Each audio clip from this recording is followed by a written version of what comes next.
Hi, I'm Claudia Brown Coulter with Pivotal Peace. I'm your go-to mediator for navigating divorce while parenting children with special needs. I'm also a legal document assistant, LDA, based in the greater Los Angeles area. Let's talk about your debts. Don't we wish we had less of them?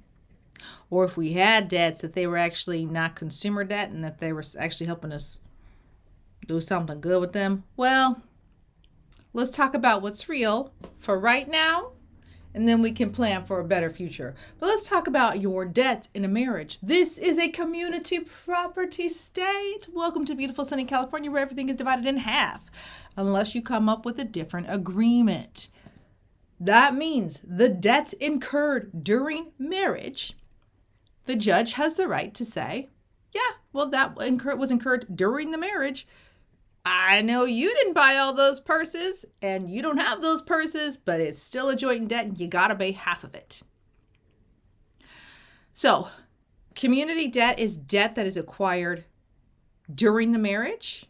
Anything that is acquired before the marriage or after the date of separation is considered separate property. So that would be separate debt.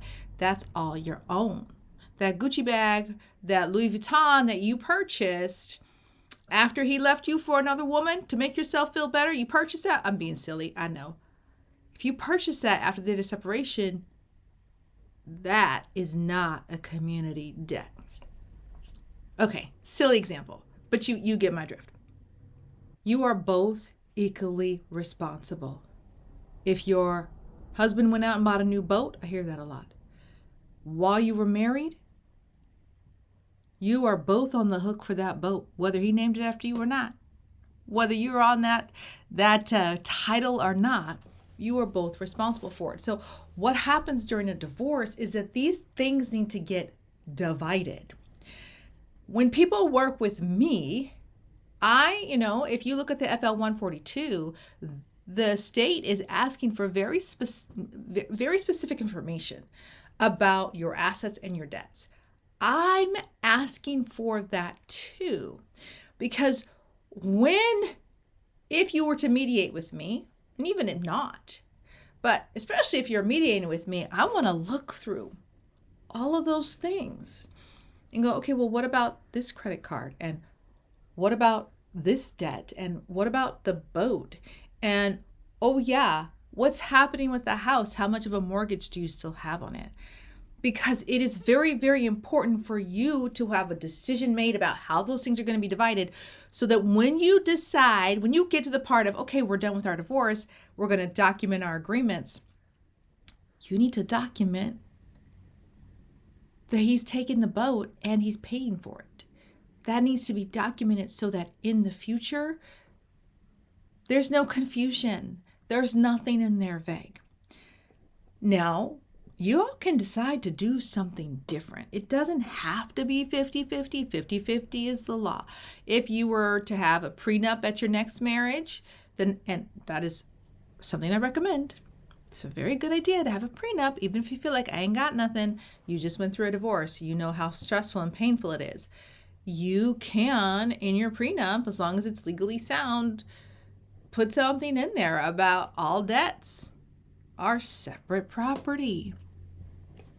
If you never get a divorce, you don't need a prenup. Okay? You want to look at your joint accounts. Are we using this joint account to pay for some of the household expenses? How can we stop that? I get that a lot, where people funnel their money into this one account and they use it to pay out their expenses, or they use the credit card to pay for all the groceries, all the bills, and everything for the kids. And then they use their joint monies to pay that off at the end of the next month or at the beginning of the next month, whenever. But if the household is being divided, that practice can't continue forever. So there has to be a conversation of how are we going to stop this happening? The other thing is, you can assign someone, oh, you know what, I'll take that debt. I know that credit card's in your name, but it's all of my stuff. I'm going to take that debt. But if you default on that debt, the creditors are not bound by your divorce decree. They can still come after him or her because you stopped paying it.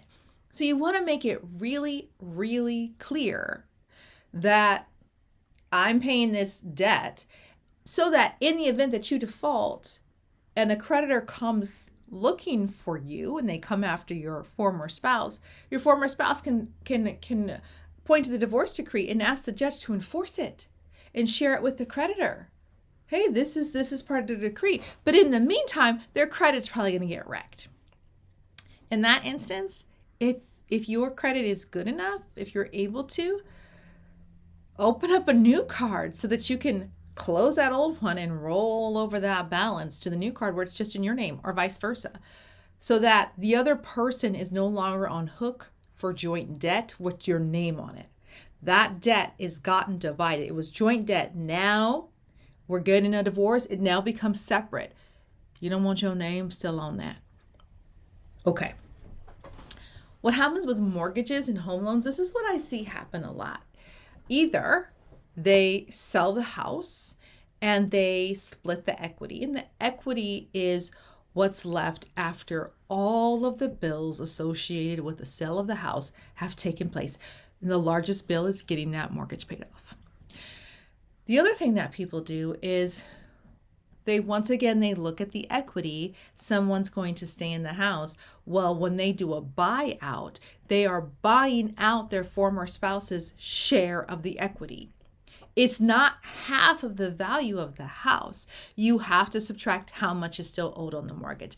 The other follow through that needs to happen is if your spouse has bought you out of the house, but your name is still on the mortgage, it may prevent you from qualifying for a new home loan. You don't want that to happen to you. This is why you need to work with a mortgage specialist who really knows divorce and knows how that system works, because you need to be able to be free.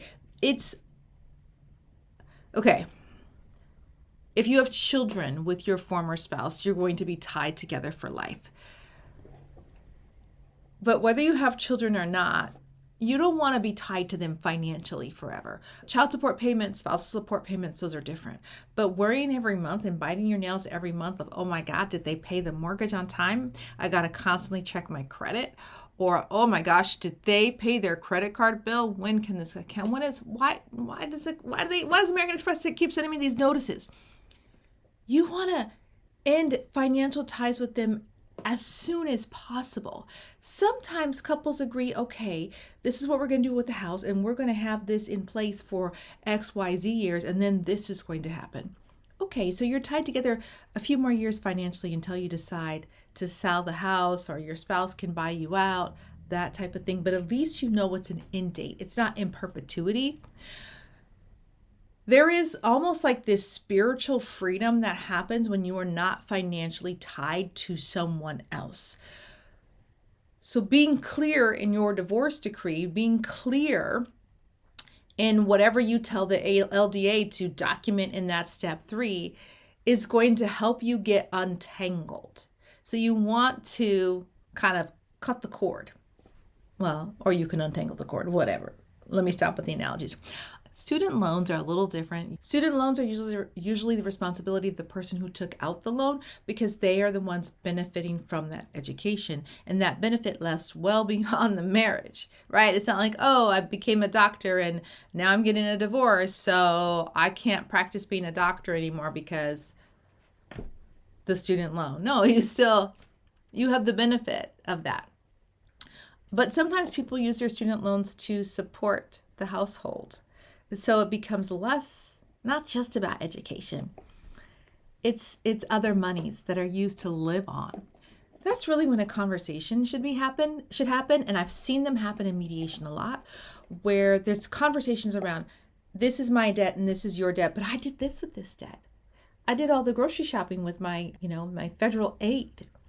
I made sure that we had X, Y, and Z and made all these car payments with the federal aid so that you can pursue this business that, wasn't really successful.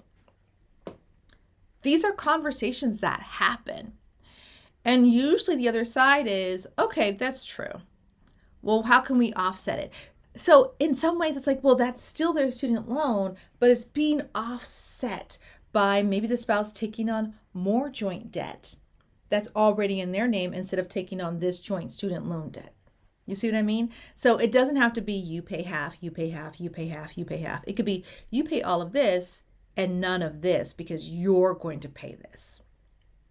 The other reason you want it to be clear is you want it to be legally enforceable. If your former spouse defaults and a creditor comes after you, you want to be able to point to a divorce decree, take it to the judge, and it says that they were going to pay American Express ending in account ending in 1234. That is going to be their debt. And they've not done that, and I need you to enforce that. And you let the court enforce that. You want it to be really clear. This is not a hearsay. This is not a verbal agreement. This is black and white. Black and white. No room for confusion, vagueness, misinterpretation. So this is why you need to document things carefully on the FL-142, and you need to have your agreements carefully documented in the FL-180 on it's the attachment to the FL-180, which is the FL-345. Specifically, I think it's question 2. I'm just going off the top of my head. You want to make sure those things are documented correctly so that you can have peace in the future. Yes, things get divided into community property state down the middle 50-50, but when people mediate, they get to make their own decisions about what that looks like and what would work for their family. And as long as it's not grossly unfair, judges will usually sign off on it. This is your opportunity to be creative. Not creative in line, be like, I ain't got no debt. Creative in how you're going to divide the debt. You can't avoid this conversation. Face it head on, swallow that big pill, and celebrate that you get to move on with your life. If you need help with your forms, if you need help mediating, especially around the issue of assets and those really fun debts, I'm your girl. I can help you out. Have a great day.